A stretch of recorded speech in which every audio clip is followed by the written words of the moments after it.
Hey guys, welcome back to knowledge treasure hunters. I hope आप सभी लोग बहुत अच्छे होंगे और पढ़ाई भी शानदार चल रही होगी। अच्छा, आपको तो पता ही है कि हम पीटी 365 को कर रहे थे साइंस एंड टेक की, जिसमें हमने 3 पार्ट्स को ऑलरेडी कवर कर रखा है। आज है हमारा पार्ट 4। तो पार्ट 4 में मैम हम क्या करने वाले हैं बताओ तो ज़रा। तो आज हम पढ़ने वाले हैं हेल्थ के बारे में। जी हाँ, आज हमें फुल ऑन डॉक्टर वाली फीलिंग आएगी, तो आज हम बनेंगे डॉक्टर। यस, चलो। अच्छा जी, तो सबसे पहला हमारा टॉपिक क्या है मैम बताओ तो ज़रा। तो आज हमारा पहला टॉपिक है ट्रेडिशनल मेडिसिन। भाई बहुत सारे तरीके की अलग अलग दवाइयों के नाम हम सुनते रहते हैं कि भाई आयुर्वेदिक दवाई होती है कि अंग्रेजी दवाई है, राइट। हम कभी कभी देखते हैं ना कि भाई हमारे इंडिया में ज़्यादातर हिंदी चलती है, राइट। तो हम अगर देखते हैं कहीं पर मेडिकल हाउस है, अगर कोई मेडिकल स्टोर है, तो वहाँ पर क्या होता है लिखा, अंग्रेजी दवाई खाना, राइट, दवा खाना। तो कैसा होता है अंग्रेजी, राइट, अंग्रेजी उसके आगे लिखा होता है। मतलब क्या, वहाँ पर कौन सी मेडिसिन मिल रही होती है हमें, जो आपकी केमिकल वाली है, राइट। और कौन सी दवाई हमने सुनी है होम्योपैथिक दवाई, राइट। तो अलग अलग तरीके के हमने दवाई के बारे में सुना है। अच्छा, आज हम क्या बात करेंगे, आज जो है इस टाइम पर हम बात कर रहे हैं ट्रेडिशनल मेडिसिन की। ओके, आखिर ये ट्रेडिशनल मेडिसिन जो है ये न्यूज़ में क्यों आ गई, पहले ये जानते हैं। तो अभी क्या हुआ है कि जो हमारे वर्ल्ड हेल्थ ऑर्गेनाइजेशन के डायरेक्टर जनरल हैं, उन्होंने क्या किया, उन्होंने दुनिया की पहली और ओनली, ठीक है, इकलौती global centre for traditional medicine जो है उसकी नींव रखी है। कहाँ पर, हमारे ही इंडिया के गुजरात के जामनगर में। तो काफ़ी प्राउड की बात है कि जो दुनिया की पहली और इकलौती जो एक ऐसा सेंटर जो ट्रेडिशनल मेडिसिन के लिए है, वो कहाँ पर है, वो हमारे ही इंडिया के गुजरात के जामनगर में है। इसकी फाउंडेशन रखी है WHO के डीजी ने। ओके, और अगर हम बात करते हैं ट्रेडिशनल मेडिसिन की, भाई मैम आप ये बताओ कि फाउंडेशन रख दी है, बहुत अच्छी बात है, बट ये जो सेंटर है ये तो ट्रेडिशनल मेडिसिन का है, बट हमें तो यही नहीं पता कि आखिर ये ट्रेडिशनल मेडिसिन क्या है। तो आप पहले ये तो बताओ कि ट्रेडिशनल मेडिसिन क्या है।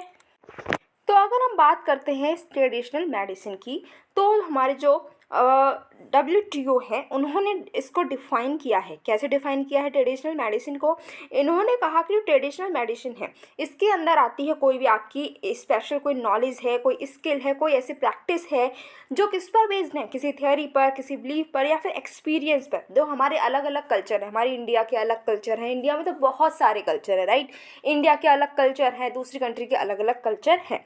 तो उन कल्चर में क्या होता है कि अब जैसे हमारे इंडिया में पहले क्या था, ट्राइबल कल्चर चलता था ना, बहुत सारे अलग अलग ट्राइब्स थे, जो अभी भी कुछ ट्राइब्स अभी भी इंडिया में हैं, राइट। तो पहले क्या होता था, पहले भाई कोई भी बड़ा सा कोई लाइफलाइन हॉस्पिटल है, एम्स है, या फिर इस तरीके के जो आपके बहुत बड़े बड़े जो हॉस्पिटल्स हैं, वो उस टाइम पर तो अवेलेबल नहीं थे ना। बहुत, अगर हम अर्ली डेज़ की बात करें तब भी भाई लोग तो बीमार तब भी होते थे। ये बैक्टीरिया है, ये जो आपके वायरस हैं, ये उस टाइम पर भी होते थे, ठीक है। अलग अलग बीमारी तब भी होती थी भाई, बुखार तब भी होता था लोगों को, और खांसी भी तब भी आती थी, है ना। तो उस टाइम पर लोगों को कैसे हम ट्रीट करते थे, राइट। उनको हम कैसे ट्रीट करते थे, अगर कोई बहुत पुरानी मूवी देखें, या फिर जो आपकी जैसे रिलीजियस मूवी देखें, तो उसमें अगर कोई बीमार होता है तो क्या होता है, वैद्य जी आते हैं, राइट, वैद्य जी आते हैं। तो वो क्या करते थे, वो कोई आपकी कुछ जड़ी बूटी लेकर आते थे, उसका कोई लेप बनाकर लगाते थे, ठीक है, कुछ जड़ी बूटी का कुछ काढ़ा बनाकर पिलाते थे, ऐसा कुछ करते थे ना। तो वही जो वो जो प्रैक्टिसेस हैं, उनको हम ट्रेडिशनल मेडिसिन बोल रहे हैं। मतलब क्या है कि समझो, ट्रेडिशनल मेडिसिन में क्या है, कोई भी आपका बिलीफ है, कोई भी आपकी कोई स्किल आ गई है, आपके पास में कोई स्किल है, कोई ऐसी प्रैक्टिस है जिसकी वजह से क्या हो रहा है, उसको अगर आप कर रहे हैं, आपका मानना है कि अगर हम ये करेंगे तो ये बीमारी ठीक हो जाएगी।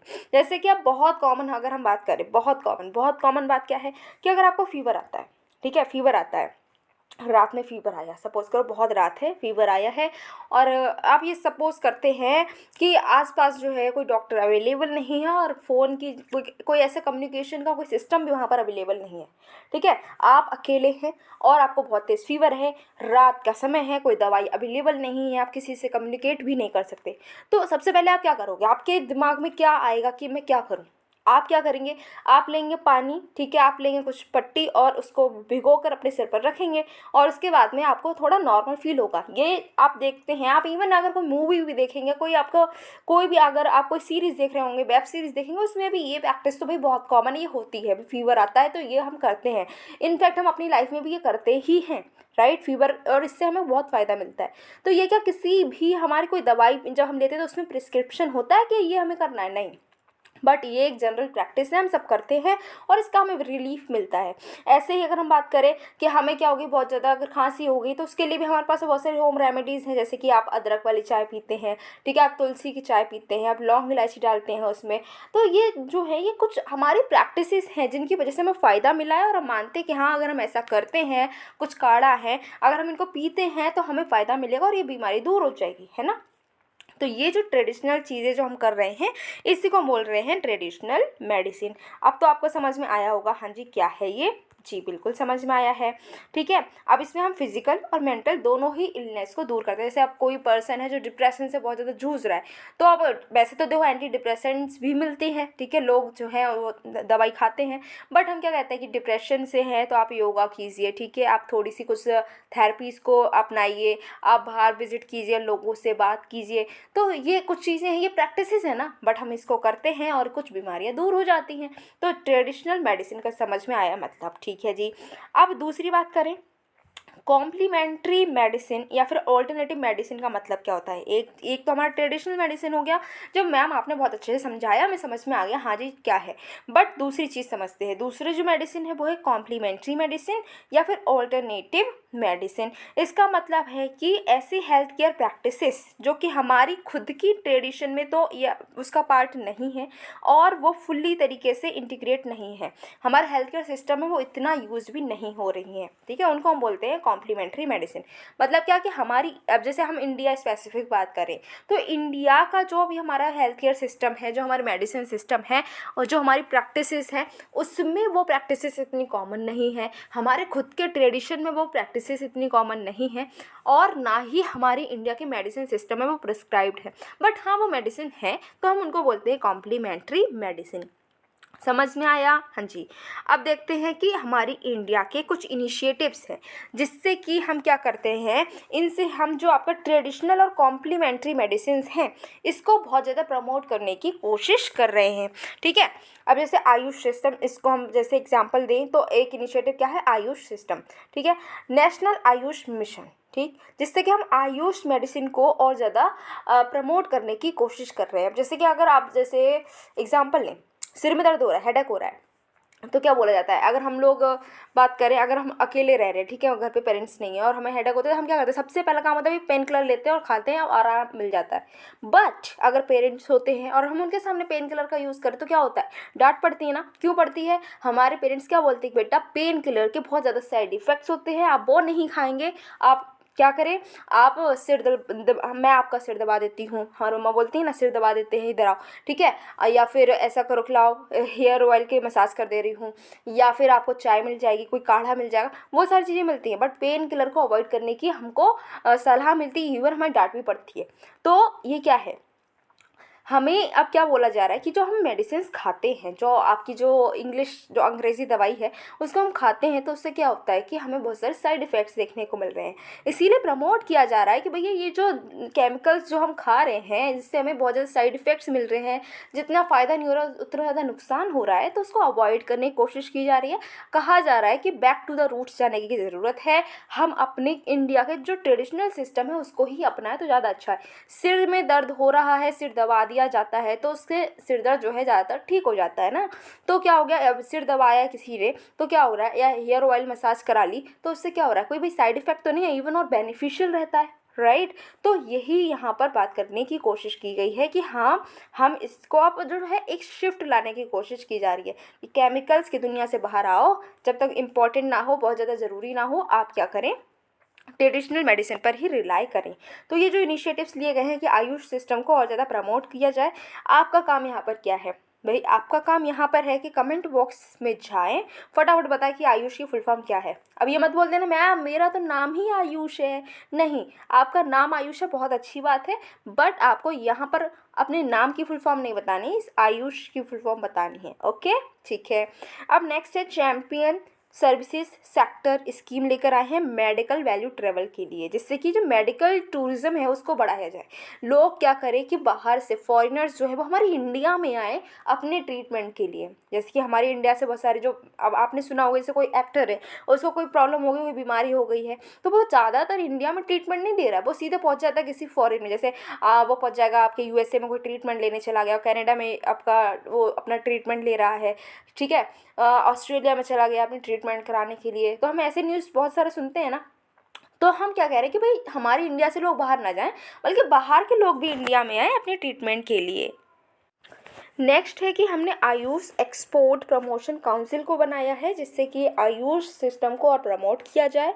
आयुष स्वास्थ्य योजना को भी लॉन्च किया गया है, जिससे कि कुछ जो आयुष इंटरवेंशंस हैं उनको ऑथेंटिक और क्लासिकल जो आपकी ये जो इंटरवेंशंस हैं इनको हम और प्रमोट कर सकें। एज वेल एज एक आयुष इंफॉर्मेशन सेल को भी बनाया गया है अलग अलग कंट्रीज़ में, जिसकी वजह से जिनकी उन सेल्स की हेल्प से हम क्या करेंगे, अपनी जो आयुष सिस्टम है इसको और ज़्यादा प्रमोट करेंगे, लोगों को बताएंगे कि भाई आयुष आखिर है क्या। ओके, नेक्स्ट अगर हम बात करें तो ये जो आपका GCTM है, मतलब क्या, global centre for traditional medicine, जिसका अभी उद्घाटन किया गया है जामनगर में, इसका फाउंडेशन रखा गया है। तो ये जो ये आपका GCTM है, आखिर इसके क्या क्या गोल्स हैं। तो गोल्स की अगर हम बात करते हैं तो 5 गोल्स हैं, जिनको हम अभी देखते हैं। जैसे पहला क्या है कि ये क्या करेगा, एक डेटाबेस को क्रिएट करेगा कि भाई इंडिया में कौन कौन से सिस्टम्स हैं, कौन कौन से ट्रेडिशनल सिस्टम्स हैं, किसको क्या चीज़ नॉलेज है, वो सारी की सारी नॉलेज जो है, सारी सारी प्रैक्टिसेस जो है जो हम ट्रेडिशनल ट्रीटमेंट के लिए यूज़ कर रहे हैं, वो उन सबको इकट्ठा करके एक डेटाबेस को तैयार करेगा ये। जैसे कि हम बोलते हैं ना कि फीवर आ गया है तो आपको ये करना चाहिए, वो करना चाहिए। अब किसी और लोगों को पता होगा कि अच्छा फीवर में आप इस वाली चीज़ का यूज़ कर सकते हैं, इस जड़ी बूटी का यूज़ कर सकते हैं, आप ये वाला योगा कर सकते हैं, बहुत सारी चीज़ें पता होंगी ना।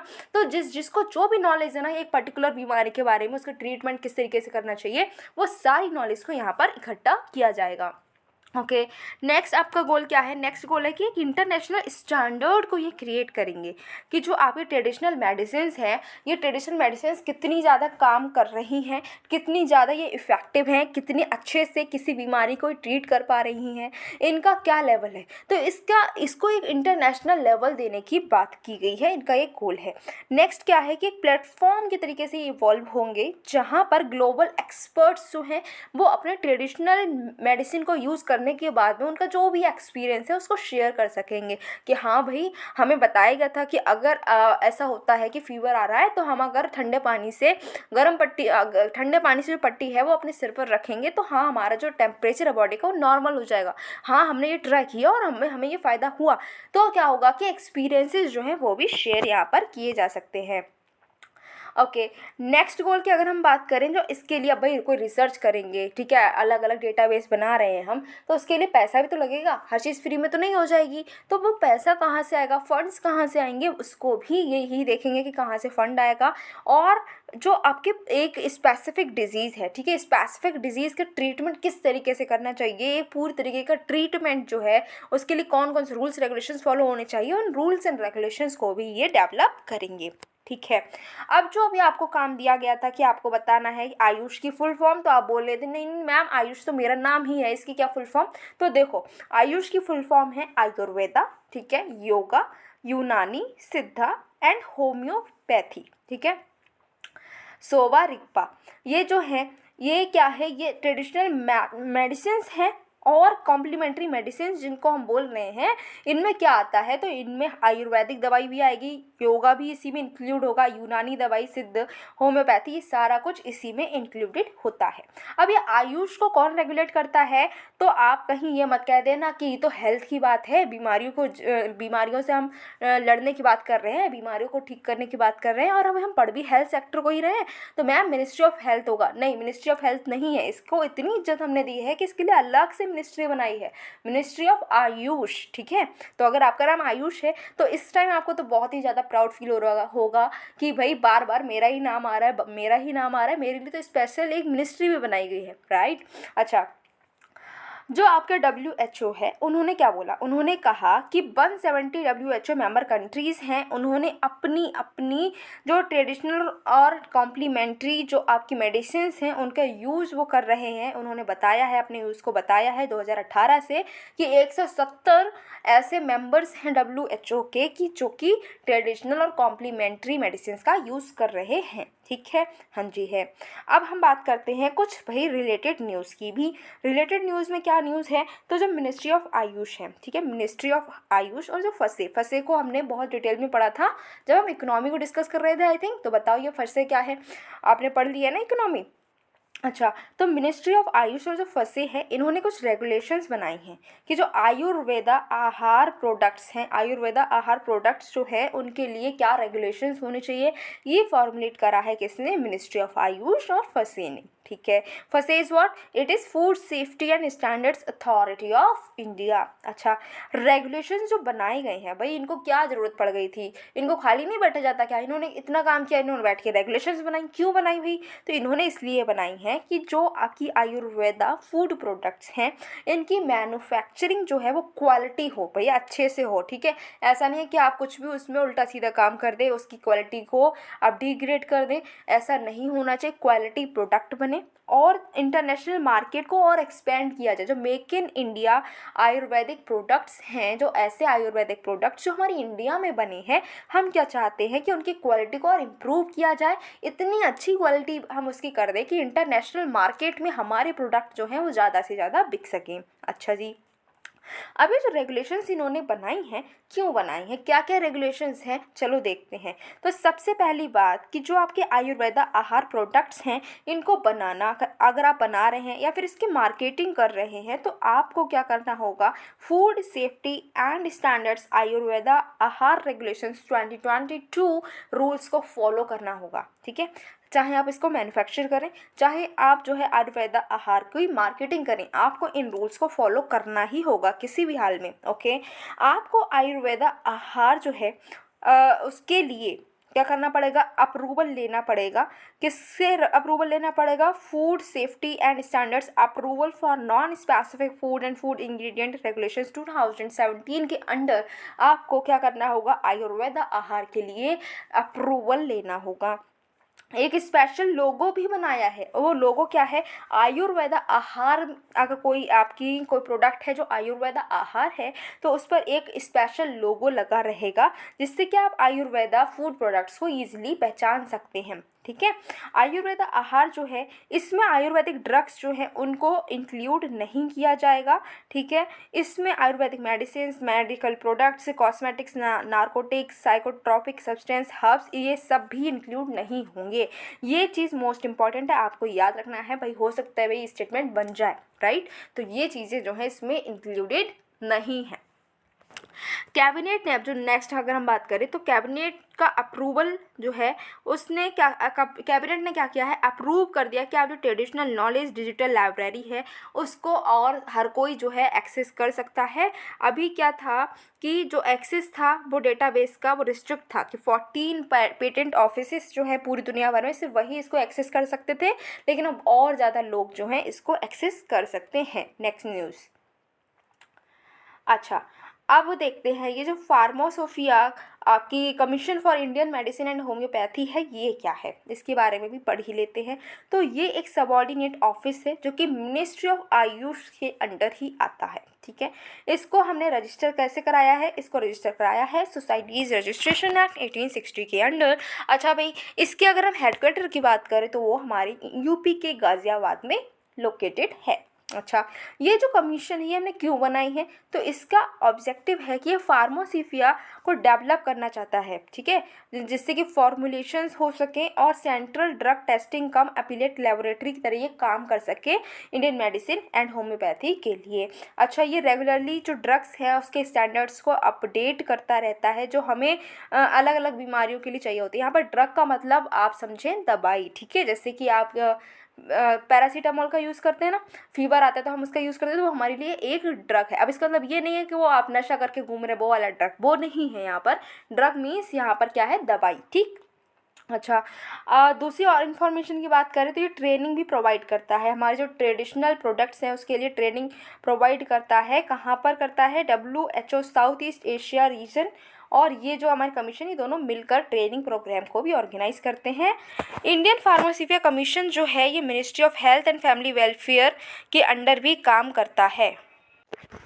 जो हमारा एक और कमीशन है जिसका नाम है इंडियन फार्मासिपिया कमीशन, ये क्या है, ये ministry of health and family welfare के अंडर काम करता है। ये अलग है, किससे अलग है, इस वाली कमीशन से, ये आपको याद रखना है। अच्छा, अब देखते हैं अपना नेक्स्ट टॉपिक है ट्यूबरक्लोसिस। भाई बहुत न्यूज़ में रहता है, हर साल न्यूज़ में रहता है, इस बार न्यूज़ में क्यों है, चलो देखते हैं।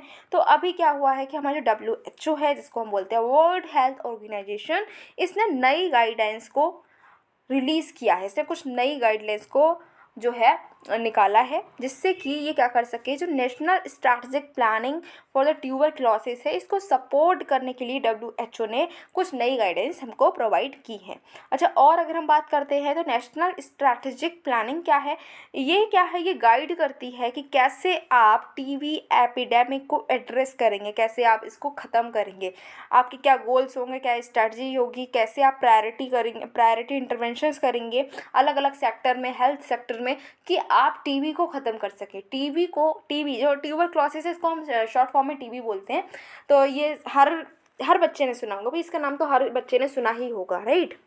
इनफैक्ट कभी ना कभी लाइफ में हमने टीबी से जूझते हुए कई पेशेंट्स से मुलाकात भी की ही होगी, राइट।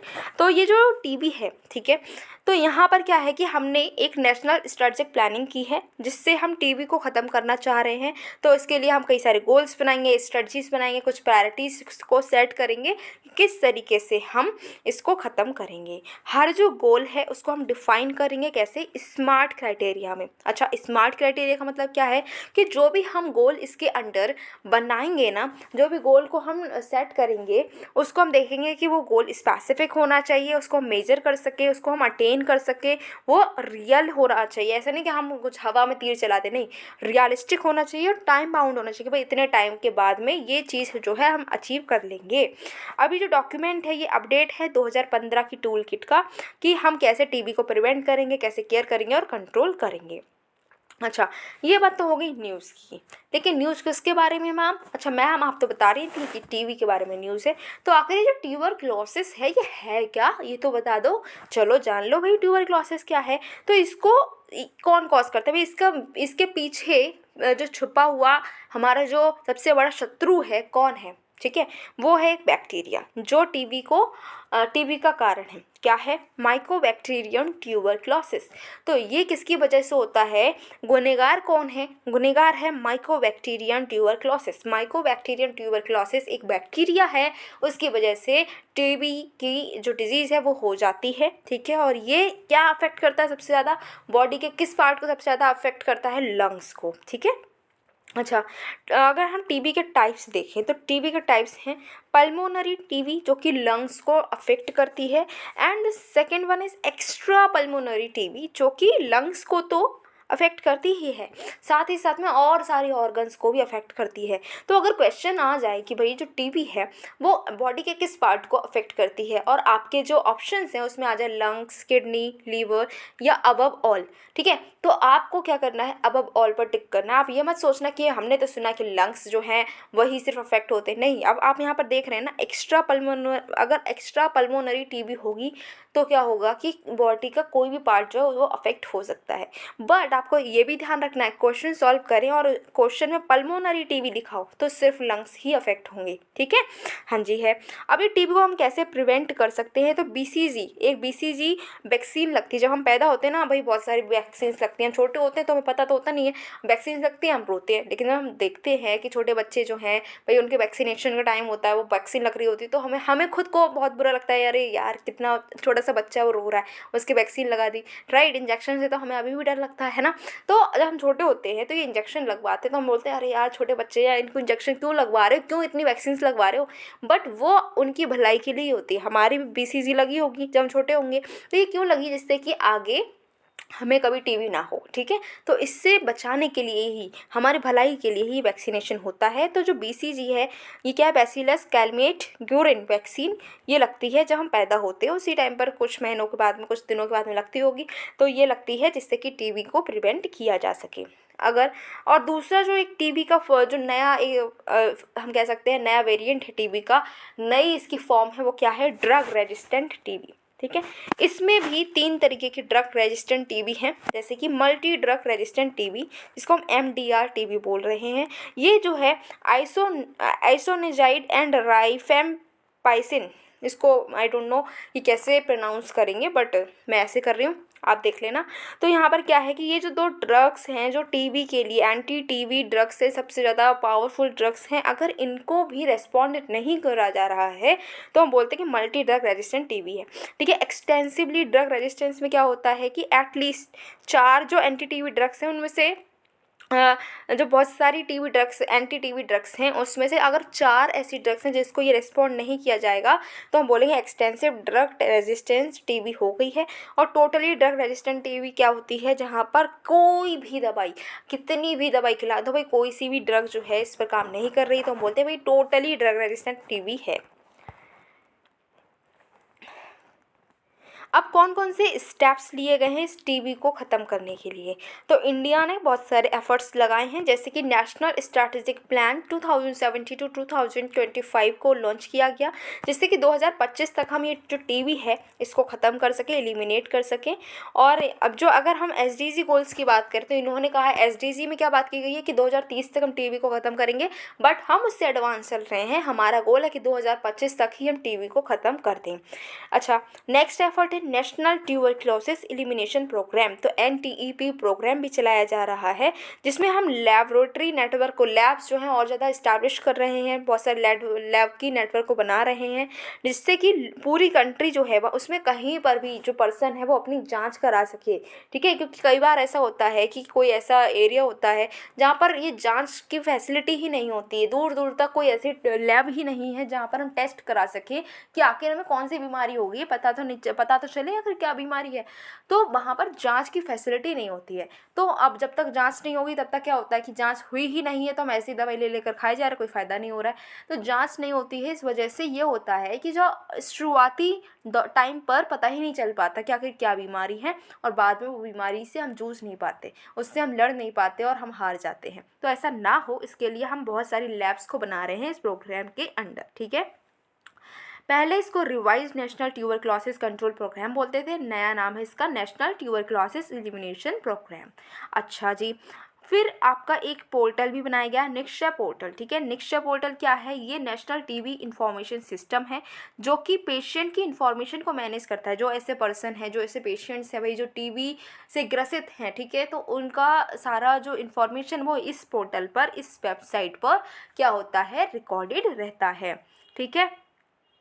फिर है निक्षय पोषण योजना, यहाँ पर क्या है कि डायरेक्ट बेनिफिट ट्रांसफर्स मिलते हैं, किसको भाई, जो टीबी पेशेंट्स हैं, जिससे कि वो अपना जो फूड इंटेक है, जो न्यूट्रिशन जो अब वो अपटेक कर रहे हैं, इंटेक कर रहे हैं, उसको और ज़्यादा स्ट्रॉन्ग कर सके, बहुत ज़्यादा अच्छा न्यूट्रिशियस फूड जो है वो खा सके, भाई फ्रूट्स खा सके, जो फ्रूट्स क्योंकि हमें पता है ना महंगे मिलते हैं, तो फ्रूट्स खा सकें, अच्छा फूड ले सकें। तो इसके लिए ये जो है निक्षय पोषण योजना चलाई गई है, जहां पर पैसे दिए जाते हैं, सीधे डायरेक्ट बैंक में पहुंचते हैं पेशेंट के, ठीक है। ये स्कीम किसकी है, ministry of health and family welfare की है, जिसको हमारी इंडिया की गवर्नमेंट ही फाइनेंस कर रही है, और वर्ल्ड बैंक भी इसमें हेल्प करती है। अच्छा, रिलेटेड न्यूज़ की अगर हम बात करें तो शॉर्ट एंटी टीबी रेजिमेन बीपाल जो है, इसको ग्लोबल नॉट मिल गई है कि यहाँ पर जो ट्रायल्स हैं वो पॉजिटिव हैं। इसके लिए क्या हुआ है कि नॉट मिल चुकी है। ये बीपाल क्या है, इसने फेवरेबल आउटकम्स निकाल के दिखाए हैं, फेवरेबल आउटकम्स आए हैं। 6 महीने का ऑल ओरल 3 ड्रग रेजिमेन है, ठीक है। 3 तरीके की ड्रग जो है 6 महीने तक दी जाती हैं इस बीपाल में, जिससे कि लोग जो कि highly drug resistant form of TB से अगर जूझ रहे हैं तो वहाँ पर ये 3 ड्रग जो है, खाने वाली दवाई जो है, ये दी जाती है 6 महीने तक, ठीक है। इसमें 3 नई तरीके के एंटीबायोटिक का यूज़ किया जा रहा है, बेडाक्विलाइन, प्रीटोमैनिड एंड लाइंजोलिड, ठीक है। ये 3 तरीके की ड्रग्स जो है ये दी जाती हैं, 6 महीने तक दी जाती हैं और ये काफ़ी अच्छा जो रिजल्ट है वो शो कर रही है, ठीक है। अब जो टीबी अलायंस का ये बीपाल रेजिमेन है, ये टीबी ट्रीटमेंट टाइम जो है वो 18 महीने से 6 महीने तक रिड्यूस करने की बात करता है। और ये आखिर टीबी अलायंस जिसने ये बीपाल को बनाया है तो ये एक नॉट फॉर प्रॉफिट ऑर्गेनाइजेशन है। अच्छा, फिर हमारा और हमने क्या कोशिश की है, तो हमने कोशिश की है, एक कैंपेन चलाया है टीबी फ्री इंडिया कैंपेन, जिसको हमारे पीएम ने लॉन्च किया था कि 2025 तक हम टीबी को किस तरीके से एलिमिनेट करेंगे। नेक्स्ट है पैथो डिटेक्ट किट, जो पुणे बेस्ड माई लैब ने बनाई है। ये इंडिया की खुद की पहली टीबी डिटेक्शन किट है, ठीक है। सिंगल टेस्ट से ही हमें पता चल जाता है कि भाई टीबी है या नहीं है, ठीक है। फिर है ग्लोबल कमिटमेंट्स एंड एफर्ट्स, कौन कौन से लिए गए। अभी हमने जो अभी तक बात की थी वो क्या बात की कि हमारी इंडिया ने क्या क्या एफर्ट्स डाले हैं, बट भाई ग्लोबल लेवल पर क्या क्या एफर्ट्स हुए हैं अब हम इसको भी देख लेते हैं। तो मॉस्को डेक्लेरेशन 2017, इसको पढ़ने से पहले आप इतना याद रखो, यहाँ पर लिख लो कि हाँ आपको क्या करना है, ये याद करना है कि मॉस्को डेक्लेरेशन किससे रिलेटेड है। तो ये रिलेटेड है टीबी के एलिमिनेशन से, क्योंकि क्वेश्चंस आते हैं, पूछा जाता है ये पर्टिकुलर डेक्लेरेशन किससे रिलेटेड है, ठीक है। तो मॉस्को डिक्लेरेशन किससे रिलेटेड है, टीबी से, ठीक है।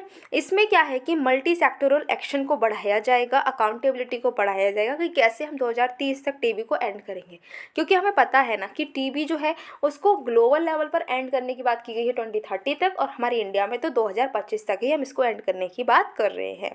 WHO की एंड टीबी स्ट्रैटेजी है, जिसमें टीबी इंसिडेंट्स को 80% तक कम किया जाने की बात करी जा रही है। टीबी से होने वाली डेथ्स जो है वो 90% तक कम की जाएंगी, और जो कैटास्ट्रॉफिक कॉस्ट है टीबी अफेक्टेड हाउस होल्ड्स की वो 2030 तक ख़त्म करने की बात की जा रही है। अच्छा, नेक्स्ट है find treat all hashtag end TB, ये क्या है, तो ये WHO stop TB partnership global fund जो है टू डायग्नोस ट्रीट, इसका एक जॉइंट इनिशिएटिव है, जिसमें जो है आप 40 मिलियन पीपल जो टीबी के साथ में हैं उनको पहले ढूंढा जाएगा, उनको ट्रीटमेंट किया जाएगा और उनको रिपोर्ट किया जाएगा। अब जो है नेक्स्ट जो हमारा टॉपिक है that is anti microbial resistance. Ma'am ये तो बहुत बार न्यूज़ में आया है, इसके बारे में तो हमें पता भी है। हाँ जी पता है, चलो थोड़ा सा और पढ़ लो, चलो पढ़ते हैं। आखिर इस बार न्यूज़ में क्यों है, तो ये इसलिए न्यूज़ में है क्योंकि WHO ने क्या किया है, global anti microbial resistance and use surveillance system को की रिपोर्ट को जो है रिलीज़ किया है। इसको हम गिलास रिपोर्ट भी बोल सकते हैं। अब ये वो वाला गिलास नहीं है कि आप गिलास में जाकर पानी पिए, ठीक है, वो वाला गिलास नहीं है। गिलास की फुल फॉर्म अभी आपने देखी ही, ये वो रिपोर्ट है।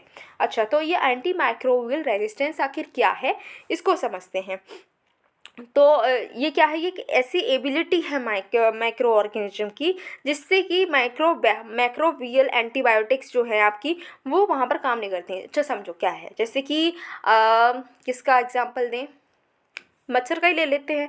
तो मच्छर का क्या होता है कि भाई मच्छर है, ठीक है, अब वो जो मच्छर है उसको आप एक बार कुछ लगाते हैं, ऑल आउट लगाते हैं या मॉर्टिन लगाते हैं, ठीक है, कोई भी आप जो है मच्छर को मारने के लिए कोई भी चीज़ लगाते हैं, ठीक है, यूज़ करते हैं, तो क्या होता है कि पहली बार में वो आपको लगता है अरे मच्छर खत्म हो गए, मच्छर खत्म हो गए। फिर थोड़े दिनों बाद आपको लगता है अरे यार ऑल आउट भी लगा है बट मच्छर तो अभी भी काट रहे हैं, ऐसा फीलिंग आती है ना। तो मच्छर क्या करते हैं, मच्छर जो है वो बोलते हैं हम इससे स्ट्रांग हो गए बेटा, ऑल आउट लगा तो लिया है आपने, हम पर काम नहीं कर रहा ऑल आउट, अब हम ऑल आउट ऊपर काम कर रहे हैं, ठीक है, मच्छर बहुत स्ट्रांग हो गए अब आपको काटेंगे। तो मच्छर जो है वो ऐसा बोलने लगते हैं, राइट। तो क्या होता है कि ये एबिलिटी उन्होंने बना ली है कि वो अब इस ड्रग से रेजिस्टेंट हो चुके हैं, इस एंटीबायोटिक से रेजिस्टेंट हो चुके हैं, उन पर कोई फ़र्क ही नहीं पड़ रहा है। अच्छा, ये वाला एग्जांपल छोड़कर अगर हम एक फ़नी एग्जांपल और ले लेते हैं, जैसे हम, ठीक है, हम अगर बात करें तो अगर आज हमने कोई गलती की है और एक थप्पड़ पड़ गया, तो एक थप्पड़ पड़ गया तो हम क्या करते हैं, हम सोचते हैं अच्छा अब एक थप्पड़ पड़ गया तो ये काम जो हमने गलती की है इसको कल फिर से करेंगे, और फिर क्या होगा, एक थप्पड़ पड़ेगा तो हम पे असर ही नहीं होगा, हम अरे एक थप्पड़ भी तो पड़ा है, हम पे असर नहीं हो रहा, हम तो काम करके दिखाएंगे, गलती और करके दिखाएंगे, हमें थप्पड़ मारा क्यों, ठीक है, मतलब क्या, हम पे थप्पड़ का असर ही नहीं होता है। तो ये क्या है कि हम पर अब एंटीबायोटिक जो है उसका एंटीबॉडी का कोई असर ही नहीं हो रहा, ठीक है। तो ये होता है एंटी माइक्रोबियल रेजिस्टेंट। समझ में आया? जैसे कोई छोटा बच्चा है, उसको अगर हम पढ़ा रहे होते हैं, ठीक है, अब पढ़ा रहे होते तो एक बार हमने उसको डांट दिया कि बेटा आपने होमवर्क क्यों नहीं करा, तो वो उसको पहले दिन तो बुरा लगता है कि पहला नया नया बच्चा है, ठीक है, हमने उसको डांटा कि आपने होमवर्क नहीं किया है, और क्या हुआ कि अब उसको डांट दिया तो पहले दिन उसके बुरा लगेगा। फिर क्या होगा कि अगले दिन भी हमने डांटा कि आपने होमवर्क फिर से क्यों नहीं किया, तीसरे दिन भी डांटा, तो एक दिन ऐसा आएगा ना कि हम डांटेंगे और वो हंसेगा, राइट, वो अरे इनका काम ये तो डांटती रहती है, तो डांटती रहती है। तो ऐसा होता है, ऐसा आपके साथ भी हुआ होगा, आपके छोटे कजन किसी को तो पढ़ाया होगा यार। तो क्या होता है कि ऐसा ही होता है कि हम बच्चे को पहली बार डांटते हैं तो उससे बुरा लगता है, बट बाद में क्या होता है कि वही बच्चा उसी डांट पर हंस रहा होता है, मतलब अब वो रेजिस्टेंट हो चुका है, उस पर असर ही नहीं पड़ रहा है, राइट। तो ऐसा ही है यहाँ पर, मतलब क्या कि कोई वायरस है, कोई आपकी बैक्टीरिया है, जिस पर हमने क्या किया, हमने एंटीबैक्टीरियल एंटीबायोटिक का यूज़ किया। पहली बार तो उस पर असर हुआ, बट धीरे धीरे हम सेम चीज़ उस पर अप्लाई कर रहे हैं ना, तो उस पर असर नहीं हो रहा। उसने एक ऐसी कैपेबिलिटी को डेवलप कर लिया है कि अब वो क्या कह रहा है कि इसका हम पर असर नहीं हो रहा है भाई। तो जब ऐसा हो जाता है ना कि उस पर्टिकुलर वायरस पर, उस पर्टिकुलर बैक्टीरिया पर उसी सेम दवाई का असर नहीं हो रहा है, तो हम बोलते हैं एंटी माइक्रोबियल रेजिस्टेंट हो चुका है, ठीक है। इतना समझ में आ गया। अब है कि जो WHO है, इसने डिक्लेयर किया है कि जो एंटी माइक्रोबियल रेजिस्टेंट है, इसकी ये क्या है, top 10 global public health threat है। मतलब क्या हमारी हमारी लाइफ को ये खतरा बन जाता है भाई। जब सोचो ना कि हम दवाई जो खा रहे हैं उससे हमें फ़ायदा ही नहीं हो रहा है, तो हम क्या करेंगे? जो दवाई से फ़ायदा ही नहीं हो रहा है तो हम कौन सी दवाई लेकर आएंगे? सारी दवाई अगर फेल होगी तो हम फिर बीमार हैं तो मर ही जाएंगे ना। जब कोई असर होगा ही नहीं तो हम ठीक कैसे होंगे? तो इसीलिए बोला गया कि ये बहुत बड़ा खतरा है। ये जो है, ये आप ऐसा मत समझो कि सिर्फ इंडिया में मिल रहा है, कि या सिर्फ मलेशिया में मिल रहा है, सिर्फ चाइना में मिल रहा है, नहीं। ये जो है पूरी दुनिया के हर एक जगह पर ये बीमारी जो है, ये जो प्रॉब्लम है एंटी माइक्रोबियल रेजिस्टेंट की, ये देखने को मिल रही है। अगर ये ऐसा हो भी जाता है, ये एंटी माइक्रोबियल रेजिस्टेंस होता है, तो इसके इम्पैक्ट की बात करें तो हम जो कॉमन इन्फेक्शन है उनको भी ठीक नहीं कर पाएंगे भाई। अगर आपको जुकाम भी हो गया, कोल्ड भी हो गया ना, आप कोल्ड के लिए हम जो भी दवाई खाते हैं, पहले तो बोला जाता है कि कोल्ड के लिए दवाई खाना ही नहीं चाहिए, बट अब भाई बहुत सीवियर कंडीशन हो गई है भाई, तो हमें खानी पड़ेगी, अब खानी पड़ेगी। पर वो अगर वो असर ही ना करे तो हम क्या करेंगे? तो बस कोल्ड की वजह से ही हम मर सकते हैं। क्यों? क्योंकि भाई कोई दवाई असर नहीं कर रही, वो खुद ठीक हो नहीं रहा है, ठीक है, तो क्या होगा? मर ही जाओगे, है ना। तो मतलब क्या, कॉमन इन्फेक्शंस को भी ठीक करना जो है वो पॉसिबल नहीं हो पाएगा। मेडिकल प्रोसीजर्स जो हैं उनके लिए बहुत बड़ा खतरा बढ़ जाएगा, जैसे कि ऑर्गन ट्रांसप्लांटेशन होता है, उसके लिए खतरा बढ़ जाएगा, एनिमल की हेल्थ भी खतरे में रहेगी, और जो हमारे गोल है कि हम सस्टेनेबल डेवलपमेंट गोल्स को अचीव करेंगे, वो भी खतरे में पड़ जाएंगे। तो ये तो हो गया इम्पैक्ट। अच्छा मैम, आपने बताया था कि एक गिलास रिपोर्ट है, वो अभी रिलीज़ हुई है। आपने पूरी कथा सुना दी पर गिलास के बारे में तो बताया ही नहीं। कौन सा गिलास मान ले, पानी पिया है उसमें क्या? नहीं नहीं नहीं, पानी पीने की ज़रूरत नहीं है, पढ़ो समझो क्या है गिलास। तो गिलास का एम है कि हम स्टैंडर्डाइज अप्रोच बनाना चाह रहे हैं, जिससे कि हम कलेक्ट कर सकें, एनालाइज कर सकें और शेयर कर सकें कि कहाँ कहाँ पर कौन कौन सी कंट्री में किस किस बीमारी के लिए एंटी माइक्रोबियल रेजिस्टेंस हो चुका है।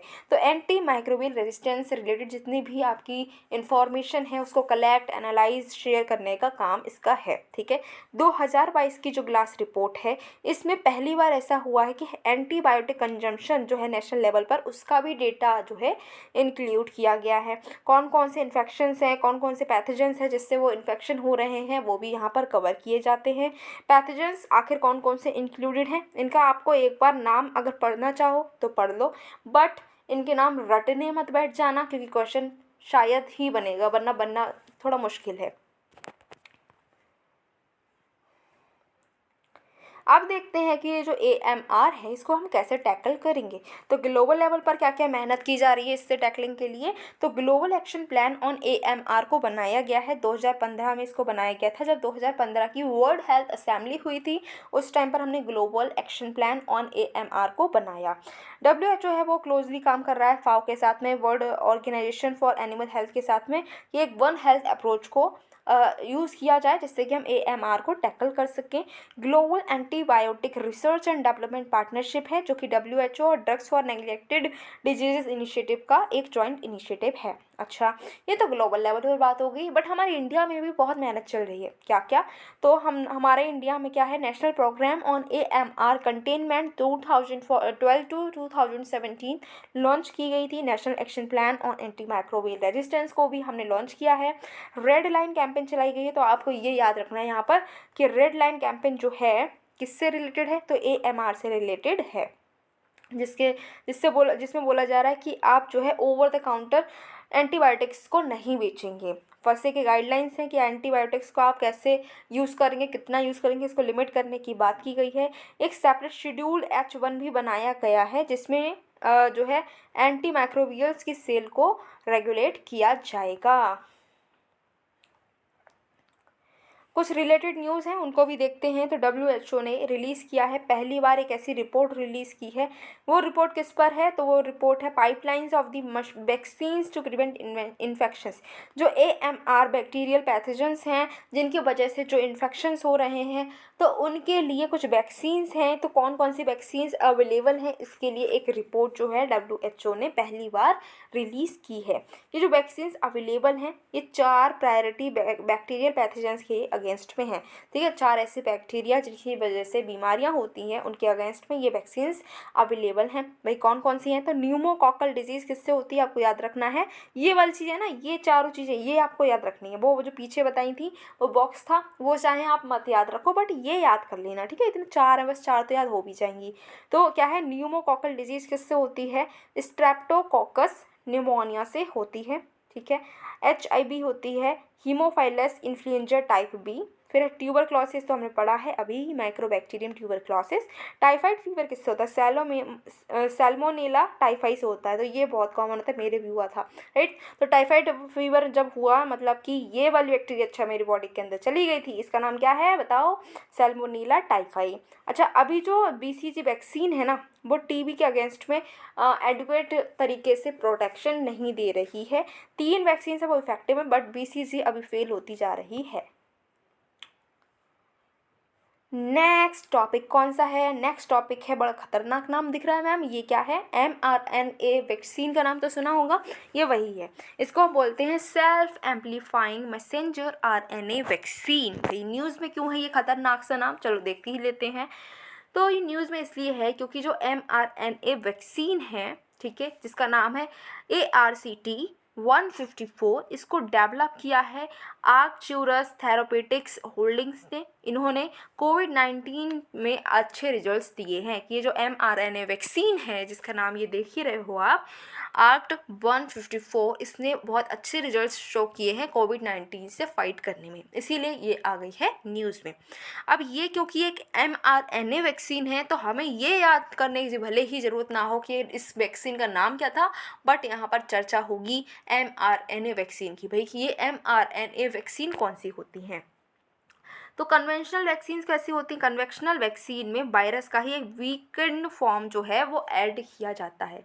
जैसे अगर हम कोविड-19 के वैक्सीन की अगर हम बात करें, तो उसकी वैक्सीन के बारे में बात करेंगे, तो उसमें जो कोविड का वायरस है ना, उसी का ही एक वीक फॉर्म जो है डाला जाता था। इसी वजह से क्या होता था, हम लोग को फीवर भी आता था जब हम वैक्सीनेशन लेकर आते थे। RNA वैक्सीन में क्या होता है कि वायरस का सिर्फ जीन जो है वो यूज़ किया जा रहा है। ठीक है, और अगर हम बात करें जो कन्वेंशनल mRNA वैक्सीन है, जो कि फाइजर और मॉडर्ना ने बनाई हैं, ये mRNA का यूज़ करते हैं, जिससे कि स्पाइक जो है ना, स्पाइक प्रोटीन है, उसको इनकोड किया जा सके। ठीक है, mRNA एक ऐसा mRNA जिसमें कोडिंग किससे हो रही है, कोडिंग हो रही है आपकी जो कोरोना वायरस के, आपने देखा कोरोना वायरस कैसा था, ये ऐसा था ना, सन की तरह से दिख रहा था हमें। तो इसका जो ये चीज़ है, ये स्पाइक है, तो इसमें जो प्रोटीन है ना, इसकी इनकोडिंग करके ये mRNA बनाया जा रहा था, और इसकी ये स्पाइक का यूज़ हो रहा, पूरा का पूरा वैक्सीन, पूरा वायरस का यूज़ नहीं हो रहा था, सिर्फ एक स्पाइक की प्रोटीन से mRNA को इनकोड करके ये वैक्सीन बनाई जा रही थी। ठीक है, हाँ जी, ठीक है, समझ में आया क्या, कि आपका जो कन्वेंशनल वैक्सीन है, ठीक है, कन्वेंशनल वैक्सीन जो है उसमें क्या होता है, उसमें होता ये है कि पूरा का पूरा वायरस है ना, पूरा वायरस, ये पूरा वायरस इसमें वीक फॉर्म में डाला जाएगा। ये तो हो गया कन्वेंशनल की बात। लेकिन आपकी जो mRNA वैक्सीन होती है इसमें पूरे वायरस की ज़रूरत नहीं है, सिर्फ एक स्पाइक ही काफ़ी है। इस स्पाइक की जो प्रोटीन है इसकी इनकोडिंग करके mRNA में डालकर उस वैक्सीन को तैयार किया जाएगा, that is why it is known as mRNA vaccine. I hope समझ में आया होगा। हाँ जी, समझ में आया है। mRNA वैक्सीन हमको हमारे जो सेल्स हैं उनको ये सिखाती हैं कि आप उस स्पाइक प्रोटीन की कॉपी कैसे बनाएंगे। ठीक है, अब वो स्पाइक प्रोटीन की कॉपी बनाते हैं और इससे इम्यून रिस्पॉन्स होता है, इम्यून सिस्टम हमारा रिस्पॉन्स करता है। अब रिस्पॉन्स करेगा तो उससे पता चल जाएगा कि अच्छा इस प्रोटीन के अगेंस्ट में हमें कैसे लड़ना है, और अगर हमें कभी इन्फेक्शन हुआ तो वो लड़ लेगा। यही इसके पीछे का मकसद था। ठीक है, अब ये जो RNA वैक्सीन्स हैं इसकी एडवांटेजेस की अगर हम बात करें तो ये सेफ़ हैं और इससे कोई भी इन्फेक्शन नहीं होता है, क्योंकि पूरा पैथोजन जो है वो इसमें यूज़ नहीं हुआ है, पूरा वायरस इसमें यूज़ नहीं हुआ, सिर्फ एक स्पाइक यूज़ हुआ है। सेकंड वन है इसकी ये एक स्ट्रॉन्ग टाइप की इम्यूनिटी को बनाएगा और इसको हम बहुत जल्दी प्रोड्यूस भी कर सकते हैं। Okay, self amplifying mRNA vaccine जो है वो इम्प्रूवमेंट है, जो हमारी ट्रेडिशनल mRNA है जो उसके ऊपर एक इम्प्रूवमेंट है, जिसमें 4 एक्स्ट्रा प्रोटीन्स जो हैं उसकी इनकोडिंग की गई है। अभी तक एक स्पाइक की बात की गई थी, इसमें 4 और एक्स्ट्रा प्रोटीन्स जो हैं उसकी इनकोडिंग की गई है, तो ये और ज़्यादा एम्पलीफाई कर रहा है, रिजल्ट जो है वो और एम्पलीफाई करके दे रहा है। ठीक है, इसके एडवांटेजेस तो हमने अभी देखे ही हैं कि ये इसको स्टोर करना ईजी है, इसको बनाना जल्दी बन जाएगा और अच्छी सी इम्यूनिटी हमें मिलेगी और स्ट्रॉन्ग इम्यूनिटी मिलेगी। अच्छा जी, रिलेटेड इन्फॉर्मेशन की बात करें तो 2 तरीके की वैक्सीन होती हैं, DNA वैक्सीन होती है, RNA वैक्सीन होती है। DNA वैक्सीन की बात करें तो जो DNA का एक पीस है उसको हम इनकोड करते हैं, एंटीजन इनकोड करते हैं। ठीक है, पहली बार हमने क्या किया था, इसमें एक बैक्टीरिया प्लाज्मिड के अंदर इसको हम पहले इंसर्ट करते हैं। ठीक है, एक DNA का पीस लेते हैं, उसको हम इनकोड करते हैं और एक बैक्टीरियल प्लाज्मिड के अंदर इसको हम एंटर करवाते हैं। फिर जो नया DNA बनता है, ठीक है, उसको हम मसल्स में इंजेक्ट करते हैं। ठीक, नेक्स्ट RNA में क्या होता है, इसमें हम जो आपका नेचुरल केमिकल है जिसको हम mRNA बोलते हैं, इसको इनकोड करते हैं कि आप कैसे इम्यूनिटी को बिल्ड करेंगे। समझ में आया? समझ में आ गया मैम? नेक्स्ट टॉपिक तो बताओ। चलो, नेक्स्ट टॉपिक है आपका वन हेल्थ। ठीक है, वन हेल्थ क्या है, तो अभी जो 4 मल्टीलेटरल एजेंसीज हैं उन्होंने one health joint plan of action को लॉन्च कर दिया है। आखिर ये जो one health joint plan of action है ये क्या है, इसको लॉन्च किया है 4 आपकी एजेंसीज ने। उन 4 एजेंसीज का नाम क्या है, FAO, UNEP, WHO and world organisation for animal health. आपको याद रखना है इनको। ठीक है, क्वेश्चन बन सकता है कि कौन कौन सी एजेंसीज हैं जिनका ये एक इनिशिएटिव है वन हेल्थ। तो यहाँ पर आपका फूड एंड एग्रीकल्चर ऑर्गेनाइजेशन जिसको हम FAO बोलते हैं, यूनेप, ठीक है, और अब WHO तो होगा ही, यहाँ पर हेल्थ की बात है, और world organisation for animal health, ये चारों इसमें इंक्लूडेड हैं। वन हेल्थ की अगर हम बात करें, ठीक है, वन हेल्थ का ये जो इनिशिएटिव है, इसमें अगर हम वन हेल्थ की बात करते हैं तो इन्होंने क्या बोला कि ह्यूमन की हेल्थ जो है और एनिमल की हेल्थ वो एक दूसरे पर डिपेंडेंट है। अगर ह्यूमन हेल्दी होगा तो एनिमल हेल्दी होंगे, एनिमल हेल्दी होंगे तो ह्यूमन हेल्दी होंगे। ठीक है, सेम टाइम में दोनों ही एक दूसरे पर डिपेंडेंट हैं और इन्वायरमेंट पर भी डिपेंडेंट है। एनिमल आपका जो इन्वायरमेंट हेल्दी होगा तो ह्यूमन भी हेल्दी होंगे, एनिमल भी हेल्दी होंगे। एनिमल हेल्दी हैं, ह्यूमन हेल्दी हैं तो इन्वायरमेंट भी हेल्दी होगा। ये सब जो है सब इंटरकनेक्टेड है, ऐसा इसमें बोला गया है। अच्छा, ह्यूमन की हेल्थ की अगर हम बात करते हैं, एनिमल हेल्थ और इन्वायरमेंट ये तीनों कैसे इंक्लूडेड हैं, एक के साथ एक कैसे जुड़े हुए हैं, ये देखो। जैसे कि आपका देखो, पहले इन्वायरमेंट की बात करो, क्लाइमेट चेंज हो रहा है, हाँ जी हो रहा है। हम बीमार हो रहे हैं, हाँ जी हो रहे हैं। वाटर पोल्यूशन हो रहा है, हाँ जी हो रहा है। क्या हम बीमार होते हैं, पानी अगर पॉल्यूटेड होता है, होते हैं। Air pollution, deforestation, biodiversity loss, इन सब का असर हमारी हेल्थ पर पड़ता है। एनिमल हेल्थ की बात करें तो जो डिजीज़ के ऐसे वेक्टर्स होते हैं, जैसे कि मच्छर काट ले तो बीमारी हो जाती है, मलेरिया हो जाता है, राइट। अब फिर है इंटेंसिव लाइव स्टॉक है, एंटीबायोटिक्स हैं, एंटीमाइक्रोबियल्स हैं, सिक्योरिटी फूड है, डाइट है, ये सब एक दूसरे से जुड़े हुए हैं।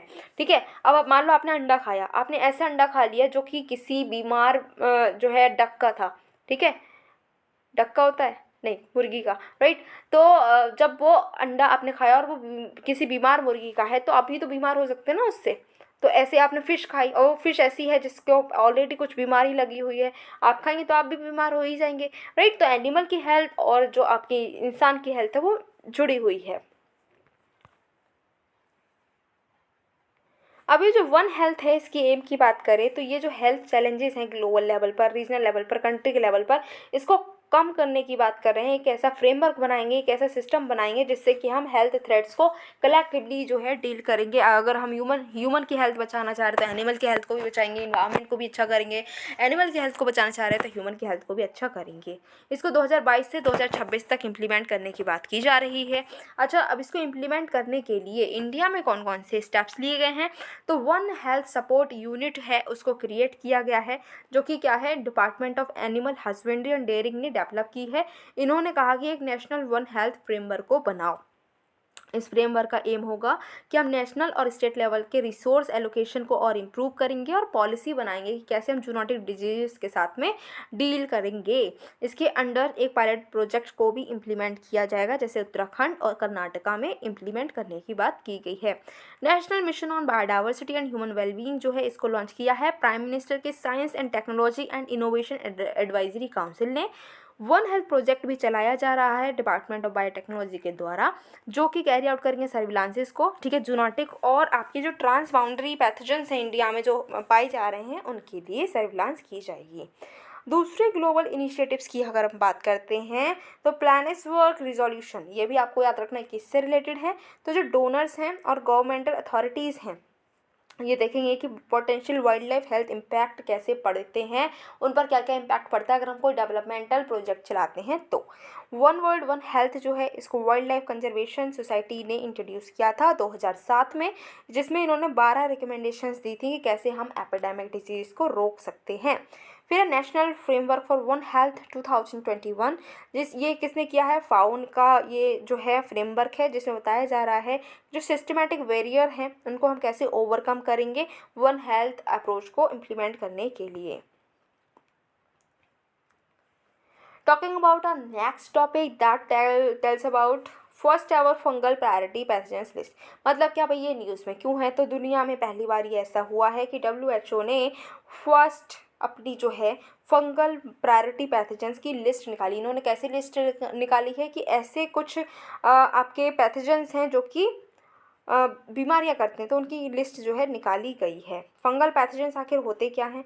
तो ये वो पैथोजेंस हैं जो पब्लिक हेल्थ के लिए बहुत बड़ा खतरा है। जैसे कि अब इनकी अगर हम बात करें तो इनमें सेंसिटिव, ये रैपिड नहीं होते, ये सेंसिटिव नहीं होते हैं। और यहाँ पर क्या है, देखो सुनो, ये जो फंगल पैथोजेंस है ना, यहाँ पर इनके लिए कोई डायग्नोस्टिस जो है आपकी जो जांच होती है वो बहुत ज़्यादा रैपिड नहीं है, कोई सेंसिटिव जांच नहीं होती और इनकी जांच अफोर्डेबल नहीं है, ऐसा इन्होंने बोला है।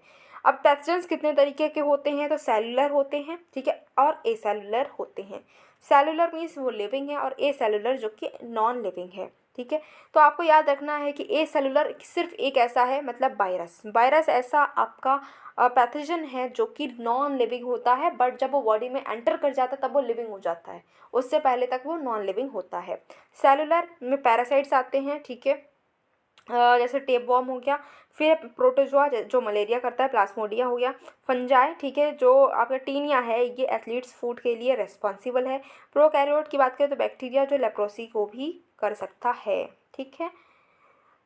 ओनली 4 ऐसी क्लासेस हैं एंटी फंगल मेडिसिन की, जैसे अजोल्स, एक्िनोकैंडिन्स, पायरिमिडिन्स एंड पॉलिन्स, जो कि अभी तक अवेलेबल हैं। इंसिडेंस और जोग्राफिक रेंज जो है फंगल डिजीज़ की ये दुनिया भर में बढ़ती जा रही है क्योंकि ग्लोबल वार्मिंग बढ़ रही है भाई, ठीक है। इंटरनेशनल अब ट्रैवल बहुत ज़्यादा होता है। अब जब आप कहीं पर घूमने जा रहे हैं ना, तो अपने साथ कई सारे वायरस, कई सारे बैक्टीरिया को भी अपने साथ में लपेट कर लिए जा रहे हैं, तो जहाँ जाते हैं वहाँ पर वो छोड़ आते हैं, तो इससे वहाँ पर भी बीमारियाँ फैल जाती हैं। फिर फंजाई जो है कॉमन इन्फेक्शन के लिए रिस्पॉन्सिबल है और जो बहुत ज़्यादा ड्रग रेजिस्टेंट बनती जा रही है। जो अभी हमने देखा था AMR, वो फंजाई बहुत ज़्यादा इसमें रोल निभा रही है। अब जो फंगल प्रायोरिटी पैथोजेंस लिस्ट अभी जो जारी की गई है, इसमें 19 फंजाई जो 19 फंजाई को कैटेगराइज हमने किया है। 19 ऐसे फंजाई हैं जो कि क्रिटिकल, हाई और मीडियम प्रायोरिटी में हमने इनको जो है कैटेगराइज किया है, जिसको आगे हम देखेंगे। बट आपको लिस्ट याद करने की ज़रूरत नहीं है और ना ही आपको याद होगी, वो टेढ़े मेढ़े नाम होंगे, बट अभी हम देखेंगे। अभी जो प्रायोरिटी एक्शन एरियाज़ हैं, यहाँ पर हम रिसर्च करने की कोशिश करेंगे, इनोवेशन करने की कोशिश करेंगे, पब्लिक हेल्थ को और इम्प्रूव करेंगे, सर्विलांस भी टाइम टू टाइम करते रहेंगे। ये जो पैथोजन की लिस्ट है ये आप देख सकते हैं। अगर आपकी कोशिश करें, आपका मन हो, तो आप इनके टेढ़े मेढ़े नाम जो हैं, जो मुझे तो प्रोनाउंस करने में भी काफ़ी दिक्कत होगी, तो आप इनको आराम से बैठिए फुर्सत में और पढ़ सकते हैं, याद भी कर सकते हैं। बट आई डोंट थिंक कि क्वेश्चन इससे बनेगा। बट आप अगर बहुत ज़्यादा पढ़ने वाले बच्चे हो, आपका मन है, तो आप पढ़ सकते हो, फ्री हो, आराम से पढ़ो, ठीक है।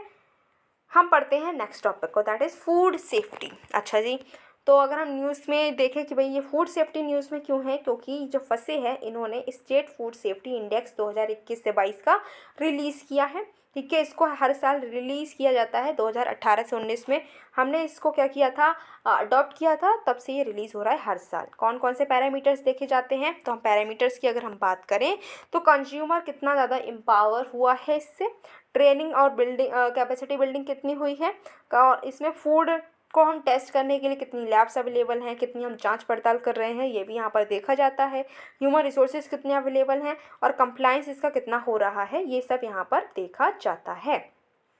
अब ये रिपोर्ट निकाली है फसे ने, तो फसे को पहले देखते हैं। Food safety and standards authority of India इसकी फुल फॉर्म है।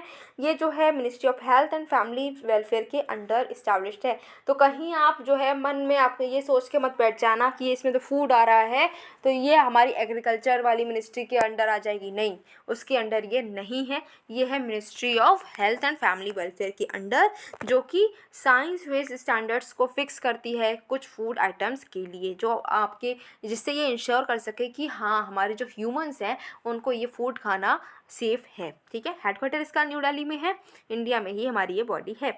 और कौन सा एक्ट जो है जिसके अंडर ये बात करती है, तो ये food safety and standards act 2006। ये कई सारी गाइडलाइंस देती है कि आपका जो कुछ आपकी लैब्स हैं जो कि फूड सेफ्टी वो जांचती हैं, ठीक है। अब आप देखते हैं ना, कभी होता है कि कोई सी मिठाई की दुकान पर आते हैं ये जो फूड सेफ्टी वाले, और क्या करते हैं कि वहाँ की सैंपल ले जाते हैं, ठीक है, फिर वहाँ पर जांच करते हैं, छापा मार देते हैं। कोई आपका क्या कहते हैं, कोई डेयरी होती है वहाँ पर आकर मिल्क की टेस्टिंग करते हैं, तो कभी भी कहीं पर भी ये जाते हैं और टेस्टिंग करते हैं, राइट। तो जिससे कि फूड जो है हमारा सेफ़ रहे।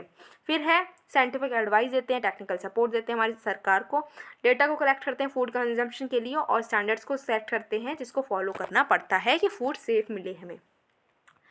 नेक्स्ट टॉपिक है राइस फोर्टिफिकेशन। राइस फोर्टिफिकेशन काफ़ी ज़्यादा चर्चा में हमेशा से रहा है, इसको भी देखते हैं। न्यूज़ में इसलिए है क्योंकि अभी जो department of food and public distribution है, इन्होंने एक स्टैंडर्ड ऑपरेटिंग प्रोसीजर को इशू किया है, जिससे कि जो आपकी राइस फोर्टिफिकेशन होगा तो क्वालिटी जो स्टैंडर्ड्स हैं इसको हम इम्प्लीमेंट कर सकें। क्वालिटी स्टैंडर्ड्स जो है उनको मेनटेन करने के लिए ये स्टैंडर्ड ऑपरेटिंग प्रोसीजर को इशू किया गया है। अच्छा, जो फूड फोर्टिफिकेशन प्रोग्राम है इसमें फसे का क्या रोल है, तो नोटिफाई करता है ये स्टैंडर्ड्स, जो फोर्टिफाइड फूड है उसमें क्या क्या स्टैंडर्ड्स होंगे उसको ये नोटिफाई करता है, मैप करता है कि यहाँ पर जो टेस्टिंग कहाँ कहाँ होगी ये भी बताता है। फूड फोर्टिफिकेशन रिसोर्स सेंटर जो है वो फंक्शन करता है रिसोर्स हब के लिए, ठीक है। फोर्टिफिकेशन के लिए आपको अगर रिसोर्स कहाँ से चाहिए तो यहीं से मिलेगा। अच्छा, स्टैंडर्ड ऑपरेटिंग प्रोसीजर जो है, जो अभी इन्होंने बनाया है, इशू किया है, तो इसका एम ये है कि जो मल न्यूट्रिशन है, अनीमिया है, माइक्रो न्यूट्रिएंट की डेफिशिएंसी जो कि हमारे इंडिया में बहुत बड़ी प्रॉब्लम है, तो इनको कैसे हम डील करेंगे, इसका यही एम है। अगर हम ब्रीफ में बात करें तो राइस स्पेसिफिकेशन की बात करें तो जो मिल्ड राइस होते हैं, जहाँ पर फोर्टिफाइड राइस कर्नल्स जो हैं वो मिलाए जाएंगे, वो कंप्लाई करेंगे राइस स्पेसिफिकेशंस के साथ में, जो कि food safety and standards, food products standards and food addictive regulation 2011 के अंडर प्रोवाइडेड हैं। इनको कंप्लाई करना ज़रूरी है। अब जो फोर्टिफाइड फूड है इसकी पैकेजिंग में भी इन्होंने कुछ बातें बताई हैं। इन्होंने कहा है कि फोर्टिफिकेंट कौन सा या इसमें ऐड किया गया है और उसका क्या इफ़ेक्ट होगा शेल्फ लाइफ पर, वो आपको ध्यान रखना है। फोर्टिफाइड फूड पैकेज जो है उसमें लिखा होना चाहिए कि ये चीज़ जो है फोर्टिफाइड है, और किस चीज़ से फोर्टिफाइड है वो भी आपको मेंटेन करना है, इस पर मेंशन करना पड़ेगा, प्लस F लोगो भी इसमें आपको देना पड़ेगा। टैगलाइन भी देनी है, संपूर्ण पोषण स्वस्थ जीवन की टैगलाइन जो है लोगों के नीचे आपको ये लिखना ज़रूरी है। जैसे फूड फोर्टिफाइड जो है आयरन के साथ में, तो आपको लिखना होगा कि भाई जो पीपल जो हैं, ऐसे लोग जो थैलेसीमिया से पीड़ित हैं, वो इस फूड को नहीं खाएं, क्योंकि हो सकता है कि उनको इससे कोई रिएक्शन मिले। अच्छा, फूड फोर्टिफिकेशन, अभी मैम बहुत देर से आप फूड फोर्टिफिकेशन बोल रही हो, आपने तो बोल दिया कि ये बहुत दिनों से न्यूज़ में है, बहुत चर्चा में रहता है, बट भाई हमने तो अभी अभी तैयारी करनी शुरू की, हमें तो नहीं पता ये फूड फोर्टिफिकेशन क्या होता है, आप बता दो ना। चलो हम जान लेते हैं फूड फोर्टिफिकेशन को। तो इसमें क्या होता है ना, जैसे कि अब जैसे हम बात करते हैं चावल की, ठीक है, चावल का ही बहुत बड़ा आपका रहता है एग्जाम्पल अच्छा सा। तो चावल में हमें बहुत सारे न्यूट्रिएंट्स मिलते हैं, बट इसमें कुछ न्यूट्रिएंट्स नहीं भी मिलते हैं ना, तो हम क्या कर रहे हैं, हम ज़बरदस्ती इसमें वो जो न्यूट्रिएंट्स नहीं मिल रहे हैं वो इसमें ऐड करने की कोशिश कर रहे हैं कि भाई भगवान ने नहीं दिया है, नेचर ने नहीं दिया है, तो क्या है, हम दे देंगे, इसमें जो कमी है वो इसमें हम ऐड कर देंगे। तो हम जो ऐसे न्यूट्रिएंट्स जो कम है किसी फूड में, उसमें हम एक्स्ट्रा न्यूट्रिएंट्स ऐड कर देते हैं, तो वो उसको हम बोलते हैं फूड फोर्टिफिकेशन। अभी हम ये ऐसा इसलिए कर रहे हैं बेटा, क्योंकि ऐसा है ना, हमारी इंडिया में बहुत सारी न्यूट्रिशन की कमी है, राइट। हमारे इंडिया के बहुत सारे बच्चे ऐसे हैं जो कि वेस्टिंग या स्टंटिंग इन सारी प्रॉब्लम से जूझ रहे हैं। वीमन की बात करें तो बहुत सारी वीमन ऐसी हैं जो अनीमिया की प्रॉब्लम से जूझ रही हैं, भाई मैन भी जूझ रहे हैं, बच्चे भी जूझ रहे हैं, बट वीमन में अनीमिया की प्रॉब्लम बहुत ज़्यादा देखने को मिल रही है। तो हम क्या कर रहे हैं कि हम उनको एक्स्ट्रा न्यूट्रिशन प्रोवाइड करने की कोशिश कर रहे हैं, इसीलिए फूड फोर्टिफिकेशन किया जा रहा है कि जो खाना है ना उसमें हम एक्स्ट्रा न्यूट्रिशन देंगे, तो जो लोग वो खाएंगे तो उनकी बॉडी में एक्स्ट्रा न्यूट्रिशन जाएगा, ठीक है। इससे ये जो प्रॉब्लम्स हैं वो कम हो जाएंगी। रेगुलेट करते हैं food safety standards, fortification of foods regulation 2018 के अंडर। ये ऐसा फूड होता है जो फंसे रेगुलेशन के अंडर अगर स्पेसिफाई किया गया हो, तो इसमें क्या कहा है, फोर्टिफिकेशन की जो प्रोसेस है उससे अगर ये खाना जो है, ऐसा फूड जो है उस प्रोसेस से बनाया गया है, फोर्टिफाइड किया गया है, तो हम इसको फोर्टिफाइड फूड बोलेंगे। इंडिया में जो आपका गेहूं है उसका आटा और राइस को फोर्टिफाइड किया जाता है आयरन के साथ में, विटामिन B12 के साथ में, folic acid, milk, edible oil, vitamin A and D के साथ में किया जाता है। और जो हमारा सॉल्ट होता है ना, नमक खाते हैं, उसमें तो आपको पता है ना, इसमें है आयोडीन, ऐसे आप ऐड देखते हो ना तो इसमें है आयोडीन, आयरन, तो ये चीज़ें इसमें ऐड की जाती हैं। आयोडीन जो है नमक में मिलता नहीं, उसमें ऐड करके दिया जाता है। अब हम देखते हैं राइस फोर्टिफिकेशन। तो ये एक ऐसी प्रोसेस है जिसमें हम माइक्रो न्यूट्रिएंट्स जो हैं वो राइस में ऐड कर रहे हैं। राइस को जब हम फोर्टिफाइड कर देते हैं तो इसमें कुछ मैंडेटरी माइक्रो न्यूट्रिएंट्स जो हैं वो होने ही चाहिए, जैसे कि आयरन, फॉलिक एसिड और विटामिन B12, ठीक है। और कुछ ऑप्शनल माइक्रो न्यूट्रिएंट्स जैसे कि zinc, vitamin A, thiamine, riboflavin, niacin, pyridoxine, ये जो है उसमें ऐड हम कर सकते हैं। ये वाला जो रूल है जिसका नाम बहुत लंबा सा है, इसको भी फॉलो करना होता है। नाम है इसका food safety and standards fortification of foods regulation 2018। फजे नॉर्म्स के अगर अकॉर्डिंग हम बात करें तो फोर्टिफाइड राइस जो है इसमें आयरन हो सकता है, फॉलिक एसिड हो सकती है, विटामिन B12 हो सकती है, साथ में ही zinc, vitamin A, B1, vitamin B2, B3, B6 भी हो सकता है। अब जो माइक्रो न्यूट्रिएंट्स हैं उनको हम ऐड कैसे करते हैं, कौन सी टेक्नोलॉजीज़ का यूज़ करते हैं, तो डस्टिंग कर सकते हैं, मतलब ऐसे बहुत सारे राइस पड़े हुए हैं उसके ऊपर से हम माइक्रो न्यूट्रिएंट्स का छिड़काव करते हैं, ठीक है। लेकिन इसमें होता ये है कि कुछ लिमिटेड न्यूट्रिएंट को ही प्रोटेक्ट कर पाते हैं। ये मतलब क्या होता है, जो हमने छिड़काव किया है, इसमें डस्टिंग कर दी है कुछ न्यूट्रिएंट्स की, जब हम चावल बनाएंगे भाई चावल को धुलेंगे भी, ऐसे थोड़ा ना कि चावल डाले, पानी डाला, रख दिया, नहीं, हम उसको धुलते भी तो है ना। तो अब हम धुलेंगे तो वो जो हमने डस्टिंग की है, जो माइक्रो न्यूट्रिएंट्स को डस्ट करके ऐड किया, वो सब धुल जाएंगे। ये रहता है डस्टिंग में प्रॉब्लम, ओके। अब जो राइस फोर्टिफिकेशन है इसकी अगर हम बेनिफिट की बात करें तो मल न्यूट्रिशन है, अनीमिया, इससे हम लड़ सकते हैं, क्रेटिनिटिज्म को प्रिवेंट कर सकते हैं। ग्वाइटर देखो, हम देखते हैं ना आयोडीन की कमी से लोगों की जो आपकी नेक है, थ्रोट है ना, यहाँ पर क्या होता है, बड़ा सा एक गोल गोल बन जाता है, बहुत बड़ा सा, तो उसको हम ग्वाइटर बोलते हैं। तो उससे लड़ने के लिए, उसको ख़त्म करने के लिए आयोडीन को ऐड किया जाने लगा सॉल्ट में। और फीटल और न्यू नेटल हेल्थ को भी, जो छोटे बच्चे हैं उनकी हेल्थ को भी इम्प्रूव किया जा सकता है। अच्छा, एक तो हमारी टेक्निक थी डस्टिंग, ठीक है, जिससे हम माइक्रो न्यूट्रिएंट्स को ऐड कर रहे थे। सेकंड है कोटिंग एंड एक्सट्रूजन। दो स्टेप की ये प्रोसेस है। पहली बार कोटिंग की जाती है, ठीक है, फोर्टिफाइड कर्नल जो होते हैं राइस के, उनको प्रोड्यूस करा जाता है। सेकंड क्या है कि उनको नॉन फोर्टिफाइड राइस से मिला दिया जाता है एक रेशियो में, ठीक है। इंडिया में हम यूज़ करते हैं एक्सट्रूजन टेक्नोलॉजी को, जब मिल्ड राइस जो है इनको पल्वराइज्ड करते हैं और प्रीमिक्स के साथ में ऐड कर देते हैं। नेक्स्ट न्यूज़ है ORS। ORS कभी ना कभी पिया ही होगा, छोटे बच्चे थे जब हम थे तो ORS को पिया ही होगा। अच्छा, तो अभी ये न्यूज़ में ये इसलिए है कि जो डॉक्टर दिलीप महालनोबिस हैं जिन्होंने ये ORS लेकर आए थे, ये इसका कंसेप्ट, अब उनको क्या हो गया है कि वो उनकी डेथ हो चुकी है, वो पास अवे हो चुके हैं, इसीलिए ये चीज़ जो है उन्होंने जो इन्वेंशन किया था वो अभी हम उसके बारे में पढ़ने वाले हैं। लेकिन उससे पहले हम डॉक्टर दिलीप महालनोबिस के बारे में बात करें तो वो एक रेफ्यूजी कैंप में काम कर रहे थे। जब 1971 का बांग्लादेश लिबरेशन वॉर हुआ था तब वो एक रेफ्यूजी कैंप में काम कर रहे थे और उसी टाइम पर वो ORS जो है वो लेकर आए, उन्होंने इसका डेवलपमेंट किया। 2002 में डॉक्टर दिलीप महालनोबिस जो हैं उनके साथ में डॉक्टर नेथेनियल F पियर्स को अवार्ड मिला था पॉलिन प्राइज, ठीक है, ये ORS की वजह से ही। अब ये आखिर ORS क्या है ये समझते हैं। तो ये मिक्सचर है इलेक्ट्रोलाइट्स का और कार्बोहाइड्रेट्स का, ठीक है, पानी में ये घुला हुआ मिक्सचर होता है, वाइट वाइट आपको दिखता है अगर आपने कभी ORS देखा हो तो, ठीक है। इसमें सॉल्ट और शुगर जो है पानी में घुले हुए मिलते हैं। ये जो है यूज़ होता है जब हम हमारे जो बॉडी से सॉल्ट और वाटर जो है वो लूज़ हो जाता है, जब डिहाइड्रेशन हो जाता है बॉडी का ना, बच्चों में बहुत सारी प्रॉब्लम्स हो जाती हैं, अगर जैसे उनको डायरिया हो जाता है या फिर वॉमिटिंग हो रही है, किसी वजह से उनकी बॉडी में डिहाइड्रेशन हो गया है और जिसकी वजह से सॉल्ट और वाटर सारा रिलीज़ हो गया बॉडी का, तो यहाँ पर उनको ORS दिया जाता है, ठीक है। इलेक्ट्रोलाइट्स कौन से होते हैं इसमें, तो पोटेशियम एंड सोडियम होते हैं। इनमें ये जो हैं ये कंपोनेंट क्या करते हैं, फ्लूइड ऑब्जर्वेशन को और बढ़ा देते हैं, एब्जॉर्प्शन को और बढ़ा देते हैं, ठीक है। जो गैस्ट्रोइंटेस्टिनल ट्रैक्ट है उसमें क्या है, सोडियम ग्लूकोज को ट्रांसपोर्टर्स होते हैं जो कि प्रोटीन्स को इंटेस्टाइन की सेल तक पहुंचाते हैं, ठीक है। ये सब्सटेंस को मूव करते हैं मेम्ब्रेन्स के अक्रॉस, ठीक है। नेक्स्ट क्या है, नेक्स्ट हम पढ़ने वाले हैं वायरल डिजीज़ को, कि भाई कौन कौन से डिजीज़ ऐसी हैं जो वायरस की वजह से हुई हैं। तो पहला है मंकी पॉक्स। भाई इसका नाम तो बहुत ही ज़्यादा सुना होगा, है ना, कहीं से, अगर न्यूज़पेपर को कभी भी नहीं पढ़ा पूरी साल में, फिर भी मंकी पॉक्स का नाम तो सुन ही लिया होगा, अगर न्यूज़पेपर फॉलो नहीं किया फिर भी, और फॉलो किया है फिर तो बात ही क्या कहने आपके, ठीक है। हर दिन मंकी पॉक्स कहीं कोने में, कहीं बड़ा सा, कहीं छोटा सा, कहीं ना कहीं से न्यूज़ इसकी आ ही रही थी। तो मंकी पॉक्स जो है उसने सेटिस्फाई किया है कि ये जो है पब्लिक हेल्थ इमरजेंसी हो गई है। मंकी पॉक्स को पब्लिक हेल्थ इमरजेंसी की तरह हम कोशिश कर सकते हैं क्योंकि उसने ये जो रिक्वायरमेंट थी उसको सेटिस्फाई किया है। ये रिक्वायरमेंट किसके अंडर थी, इंटरनेशनल कंसर्न अंडर WHO की इंटरनेशनल हेल्थ रेगुलेशन की अंडर थी। WHO ने रिसेंटली रिकमेंड किया है कि मंकी पॉक्स का नाम एमपॉक्स रख देना चाहिए, ठीक है।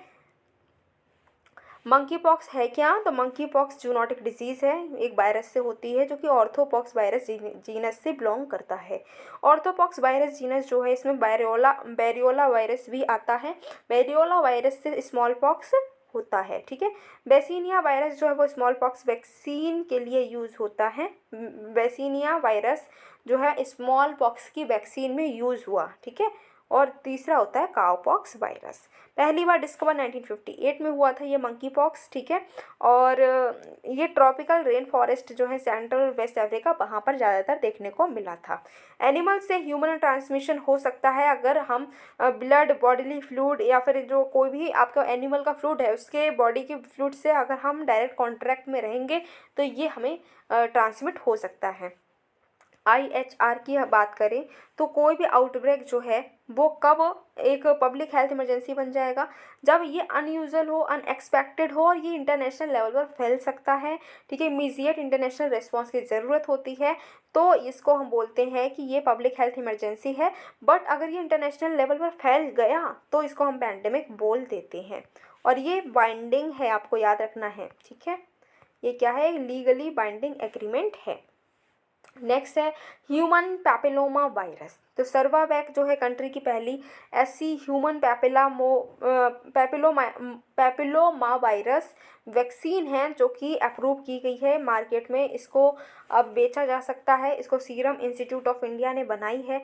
जो आपकी ह्यूमन पैपिलोमा वायरस है ये सेक्सुअली ट्रांसमिटेड वायरस है और जिसकी वजह से सर्वाइकल कैंसर हो सकता है।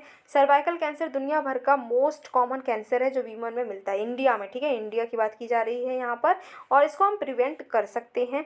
सर्वाइकल कैंसर को एलिमिनेट किया जा सकता है जब प्री प्यूबर्टल गर्ल्स जो हैं उनको HPV वैक्सीनेशन पूरी की दुनिया भर में दे दिया जाए तो इसको हम एलिमिनेट कर सकते हैं। ठीक है।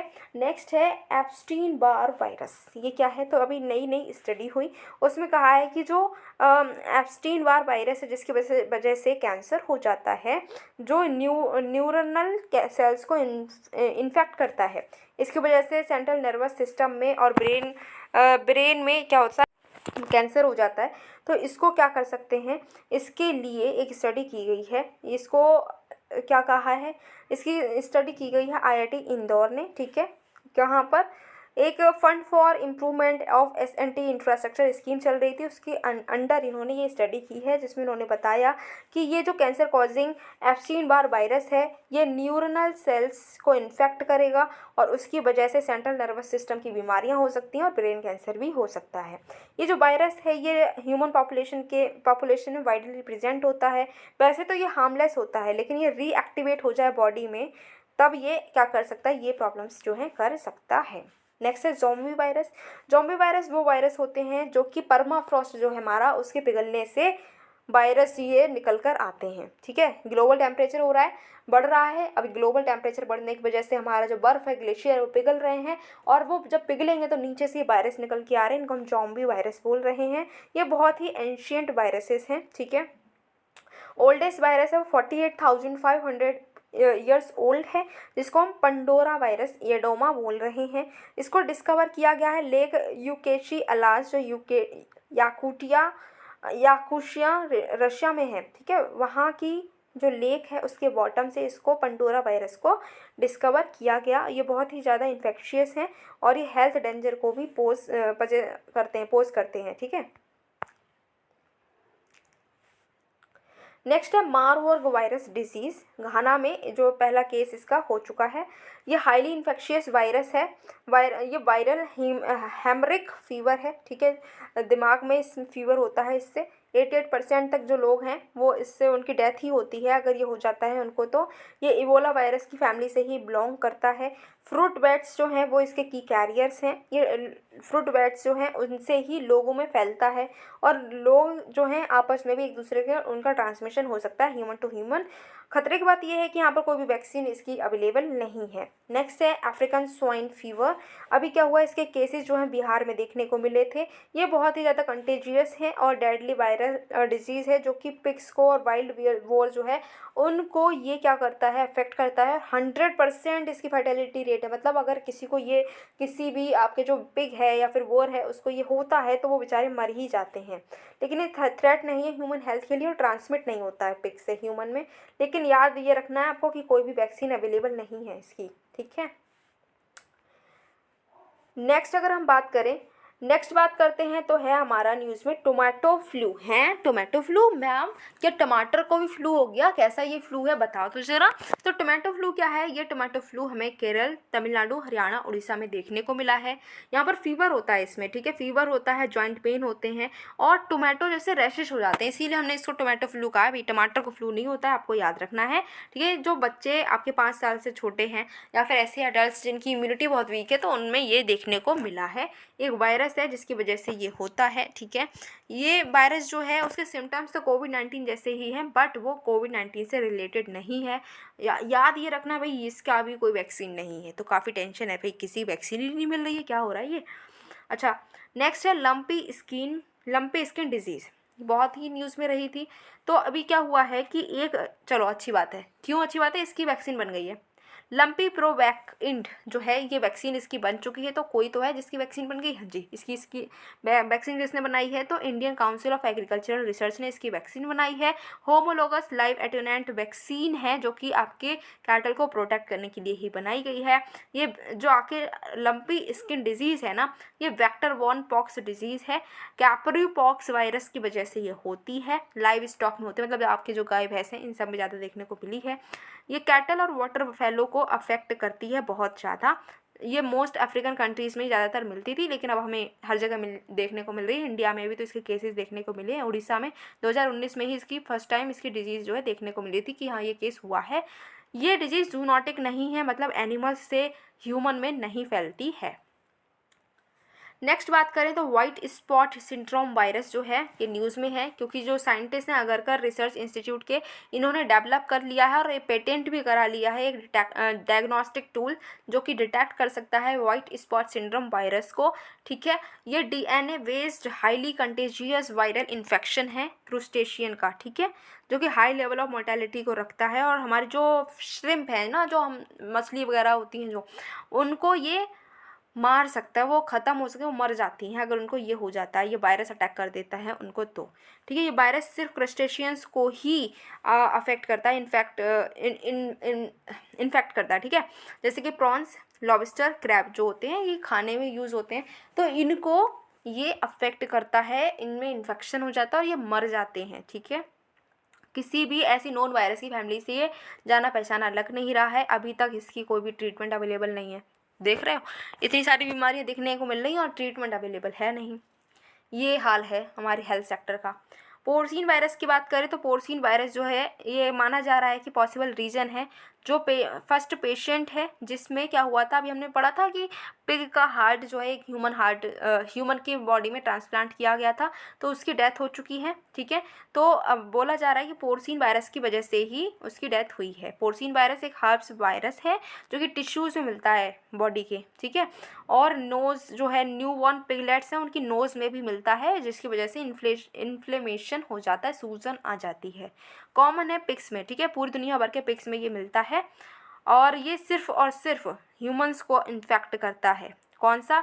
जो 8 हाउस वायरस हैं जो कि रूटीनली ह्यूमन को इन्फेक्ट करते हैं। ठीक है, ये याद रखना है, इसमें से एक पोर्सिन वायरस है। नेक्स्ट है कनाइन डिस्टेम्पर। तो गुजरात का बायोटेक्नोलॉजी रिसर्च सेंटर है, उसने अपने पहला ट्रायल जो है कनाइन डिस्टेम्पर वायरस वैक्सीन का एशियाटिक लॉयन के लिए उसका ट्रायल पूरा कर लिया है।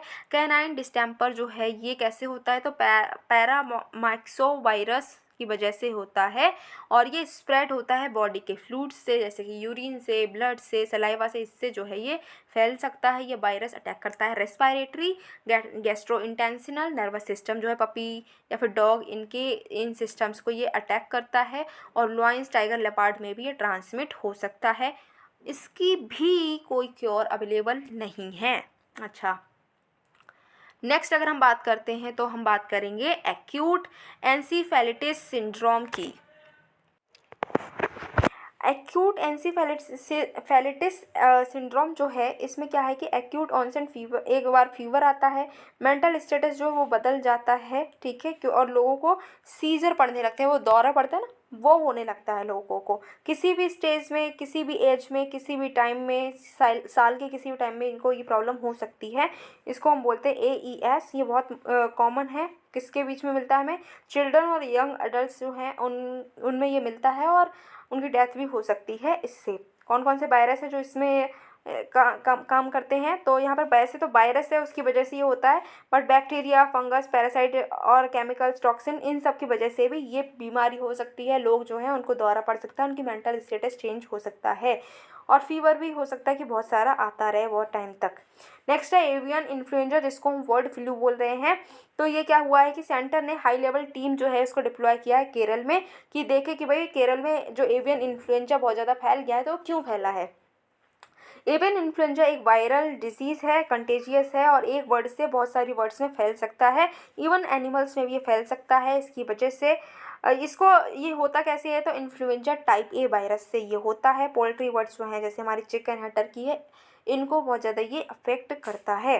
ठीक है, तो इसके जो आपका कौन सा होस्ट है, ठीक है, वो होस्ट के मुताबिक इनका नाम रखा जाता है। जैसे कि एवियन इन्फ्लुएंजा, स्वाइन इन्फ्लुएंजा, इनका जो नाम है वो किस पर रखा जाता है? इनकी होस्ट के मुताबिक रखा जाता है। ये ह्यूमन को भी अफेक्ट कर सकते हैं अगर हम डायरेक्ट कांटेक्ट में जाएं इन्फेक्टेड वर्ड्स के। तो नेक्स्ट है दूसरी बीमारियां भी हैं भाई जो न्यूज़ में है, जैसे कि अफ्रीका की फर्स्ट मलेरिया वैक्सीन। ये न्यूज़ में क्यों है? क्योंकि गावी जो है ये पहली ग्लोबल वैक्सीन एलियांस है, इन्होंने क्या किया है, पहली मलेरिया वैक्सीन को बनाया है अफ्रीका में।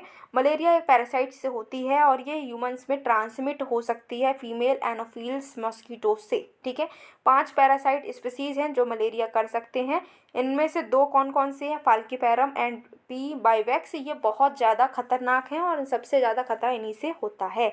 नेक्स्ट है काला आजार, इसको हम ब्लैक फीवर भी बोलते हैं। ये प्रोटोजोआ से होने वाली बीमारी है, सैंड फ्लाई बाइट्स की वजह से ये फैलती है। फ्लाई जो हैं वो पहले से ही इन्फेक्टेड होती हैं लिस्मानिया डोनोवानी पैरासाइट से।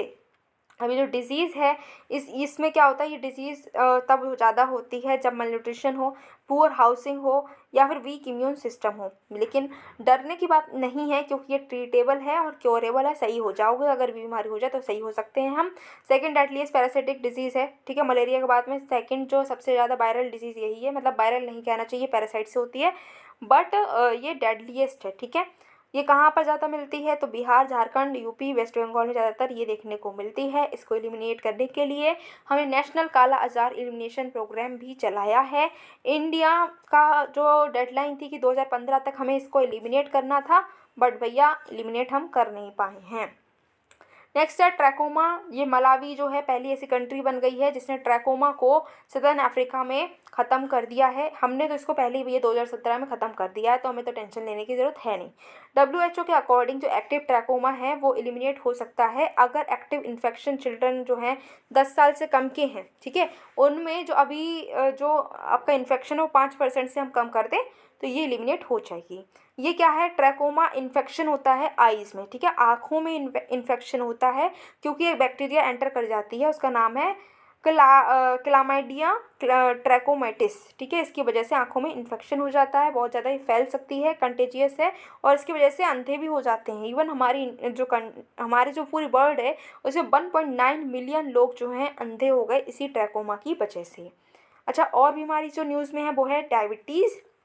तो यूएस और कनाडा के बाद में पहला केस जो है कि डायबिटीज़ मेडिकेशन का इन्फेक्शन हो गया है वो हमें देखने को मिला है इंडिया में।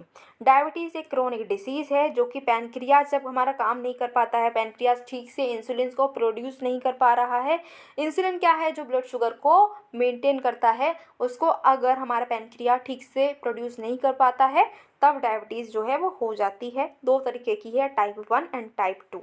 टाइप 1 जो है इसमें बहुत ज़्यादा हमें इसमें तो बहुत ही प्रॉब्लम होती है, हर टाइम इंसुलिन लगानी पड़ती है, वही इंजेक्शन लगाने पड़ते हैं। ठीक है, यहाँ पर इंसुलिन बनती ही नहीं है। ठीक, और डेली हमको क्या करना पड़ता है, इंसुलिन लेनी पड़ती है। इंसुलिन जो है इंजेक्शन में डालकर लगाई जाती है। टाइप 2 डायबिटीज़ क्या है, ये नॉन इंसुलिन है डिपेंडेंट है। ये क्या होता है, बॉडी जो है वो इंसुलिन का ठीक से इफ़ेक्टिव यूज़ नहीं कर पा रही है, इस वजह से टाइप 2 डायबिटीज़ होती है। इंडिया में 95% जो डायबिटीज़ से लोग ग्रसित हैं उसमें 95% ऐसे हैं जो कि टाइप 2 डायबिटीज़ ही है उन्हें। ठीक है, तो जितने भी डायबिटीज़ की बीमारी हम देख रहे हैं उसमें 95% ऐसे लोग हैं जिनको टाइप 2 डायबिटीज़ है। फिर आपका है next Shigella bacteria. Shigella bacteria, हाँ जी, तो केरल कह रहा है कि शिगेला स्प्रेड जो हो रहा है, शिगेला बैक्टीरिया बहुत फैल रही है, इसको कंट्रोल करने की ज़रूरत है। शिगेला एक बैक्टीरिया का जीनस है जो कि एक इन्फेक्शन कर देता है। शिगेला बैक्टीरिया क्या कर देता है, शिगेलोसिस कर देता है। शिगेलोसिस क्या है, ये पेट की एक बीमारी है, पेट में इन्फेक्शन होता है इससे। नेक्स्ट है sickle cell anaemia. Sickle cell anaemia भैया न्यूज़ में इसलिए है क्योंकि रिसर्चर्स जो हैं आपके Indian Institute of Science Bengaluru के, उन्होंने एक लो कॉस्ट मेथड डिज़ाइन किया है जिससे हम सिकल सेल अनीमिया को डिटेक्ट कर पाएंगे।